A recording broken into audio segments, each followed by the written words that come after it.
Era uma noite quente no sertão nordestino, e o silêncio daquela vastidão era interrompido apenas pelo farfalhar das folhas secas e o ocasional som distante de algum animal. A lua cheia iluminava a paisagem árida, onde o mato retorcido e as pedras secas pareciam contar histórias antigas, de guerras e amores perdidos. As casas simples feitas de barro e madeira estavam apagadas, mas dentro delas, as pessoas seguiam com suas vidas, habituadas à dura realidade do sertão. Mas naquela noite, algo incomum se aproximava. A poeira no caminho estava fresca, como se algo ou alguém tivesse passado por ali recentemente. A tensão no ar era palpável, e aqueles que estavam atentos aos sons da noite logo perceberiam que o clima estava diferente. Era a chegada de um homem que ninguém queria encontrar, o cangaceiro Boca Negra. Seu nome causava arrepio nos mais corajosos, e nas conversas sussurradas ao redor das fogueiras, ele era o tipo de figura que misturava o medo com o fascínio. Boca Negra não era como os outros cangaceiros. Ele era conhecido por sua brutalidade, sua crueldade,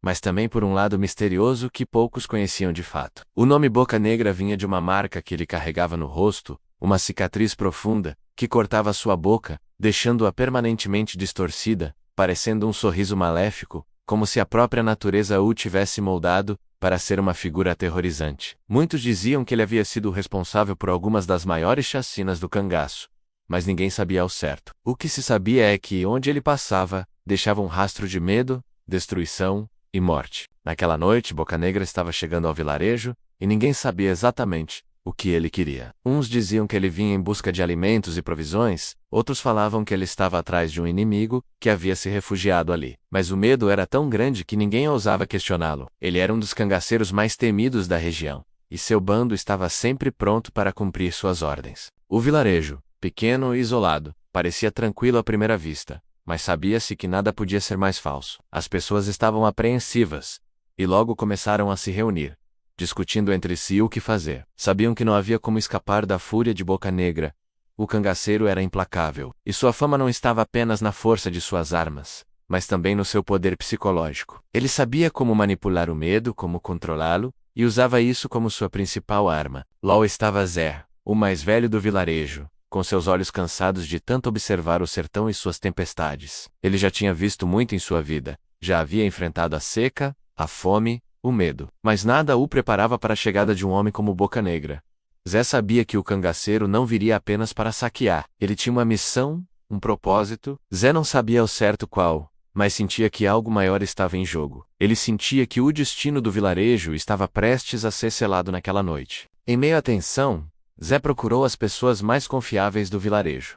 João, um jovem forte e determinado, e Dona Maria, a mulher sábia que todos respeitavam por sua experiência com as ervas e com a vida no sertão. Juntos, formaram um pequeno grupo de resistência, sabendo que, se fosse possível evitar um confronto direto, seria a única chance de salvar o vilarejo. Zé sabia que sua única arma contra a violência de Boca Negra seria a astúcia, e não a força bruta. Enquanto isso, Boca Negra se aproximava. Seu bando estava em silêncio, movendo-se como sombras pela noite. Ele sabia o que queria e não tinha tempo a perder. Sabia que o vilarejo estava cheio de pessoas comuns, mas também sabia que em um lugar como aquele, a resistência poderia surgir, de onde menos se esperava. Mas ele não estava ali para matar indiscriminadamente, como muitos acreditavam. Ele tinha um objetivo específico, algo que só ele e seu bando entendiam. Boca Negra parou à entrada do vilarejo, observando os arredores com um olhar calculista. Ele não falava, mas seus homens, com suas armas nas mãos, estavam prontos para agir. O silêncio foi quebrado por um estalo de galho, sob o peso de um dos cangaceiros. Zé e seu grupo estavam preparados, mas sabiam que não podiam se revelar ainda. O tempo era curto, e cada movimento precisava ser calculado. Dona Maria, com seus olhos atentos, observou Boca Negra e sentiu que algo estava errado. Ela sentiu uma energia diferente no ar, como se o cangaceiro estivesse em busca de algo mais profundo do que simples pilhagem. E foi nesse momento que Zé, com sua calma de sempre, deu a ordem para que todos se escondessem. Não havia luta para ser travada naquele momento, e a estratégia era esperar, observar, entender o que Boca Negra queria. O cangaceiro não demorou muito a dar seus primeiros sinais de ação. Ele se aproximou da casa do líder local, um homem rico e arrogante, que se considerava acima de todos. Sabia-se que o vilarejo estava sob o domínio de um homem ganancioso, que fazia questão de explorar os mais humildes. Boca Negra, em sua jornada, sabia que esse homem seria uma pedra no seu caminho. Não era apenas dinheiro ou comida que ele procurava, mas sim justiça. A arrogância do líder local tornava um alvo fácil para o cangaceiro, que sentia que sua missão estava mais conectada com a sobrevivência do sertão do que com qualquer coisa material. A tensão aumentava. Zé e seu grupo, ainda escondidos, se preparavam para agir. Eles sabiam que a única chance era fazer com que Boca Negra e seu bando acreditassem que estavam em total controle, enquanto preparavam uma emboscada. A estratégia era simples, mas arriscada: levar os cangaceiros para uma armadilha onde a força bruta de Boca Negra fosse neutralizada pela astúcia do vilarejo. A noite avançava, e finalmente, a hora de agir chegou. Zé, com sua faca velha e sua habilidade de sobrevivente, liderou o grupo para um confronto silencioso, onde o conhecimento do terreno e o controle do medo seriam suas armas. Boca Negra, ainda confiante em sua superioridade, caiu na armadilha do vilarejo. Mas o que ele não esperava era a resistência silenciosa, quase invisível, que estava prestes a mudar o curso da noite. Ao final, Boca Negra foi forçado a recuar, não por ser derrotado pela força, mas pela inteligência do vilarejo. Zé e seus companheiros haviam dado a lição que o cangaceiro jamais esqueceria.